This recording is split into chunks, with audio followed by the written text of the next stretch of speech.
First up at UFC 267.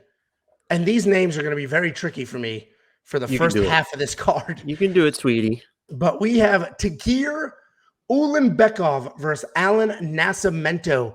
Ulanbekov 12-1 overall. He is 4-1 in his last 5, riding a 4-fight win streak.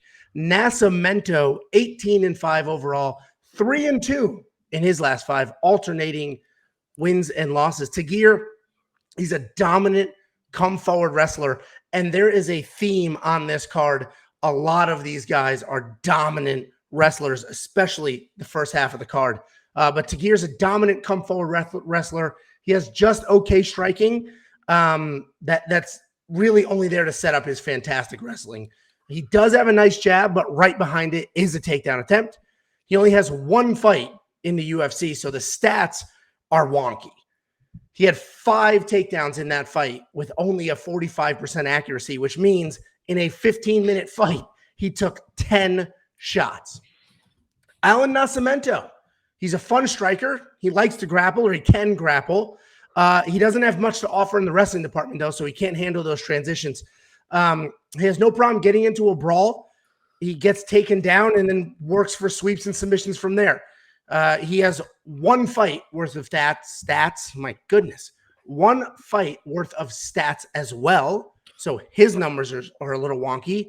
And they don't bode well for his wrestling. A measly 10% takedown defense. And unfortunately for him, takedown defense will be the only thing that could prevent a one-sided loss. He does have okay power. He has the much more technical striking than Tagir does. But if he can't keep it on his feet, then he just can't win this fight. And even Allan's, he has pretty slick sweeps and a ground game. That's not going to help him because Tagir's base on top, his pressure is too good.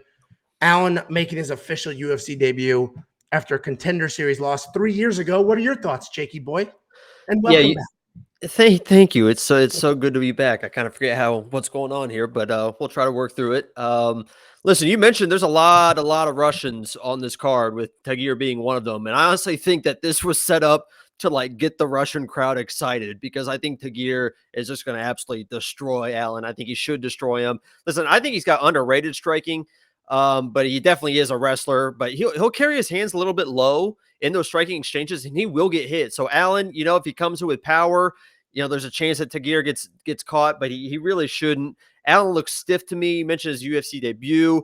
This is going to be a sub or bust fight for Allan. I mean, he's going to get taken down, and he's just kind of work and try to get an armbar or something weird to happen, because that's the only way this fight's going to go. I like Tagir by complete mauling. The Russian crowd gets excited, and this card gets off to a great start for all the Russians on the card. So I like Tagir in this fight, and he's probably going to find his way in my DraftKings lineup, I would imagine. Yeah, I think so too. I think, the problem with this card, we have a lot of dominant wrestlers, and they're all very expensive. We have, there may be more 9,000 plus fighters on this card than any other card we have ever broken down. It is crazy how many of these guys are over $9,000. So now you have to pick your spots. You almost have to look for wrestlers that can get a finish or can't keep you down. This way you get back up and they get takedown after takedown. After takedown. I'm very sick. Show goes on, so I'm just going to keep pushing through. But I agree. $9,400 is a lot of money. He's a dominant wrestler. Allan isn't going to have anything to offer in the defense. So I imagine Tagir's probably worth that money. $6,800 on Allan. I don't know what you're going to get for that. What do you think of this Monkey Knife Fight strike line? I'd go less on this, honestly. Allan is super low volume. He doesn't really want to strike. Tagir, this might be one of those fights where he tries to show off his striking. And a lot of times wrestlers will try and show off their striking in a big moment. It's a big card, the first fight. So, I mean, he could eclipse that, but I think he's just going to get on the ground and just maul him and end it pretty quick. So I would go to less on this probably. Yeah, less could be interesting. The 44 scares me, but if he's on his back the whole time, I don't know what strikes he's going to get anyway. So less is probably the play. Monkey Knife Fight. You have your pick of fights on this card. We have 15 full fights, and we will break all of them down.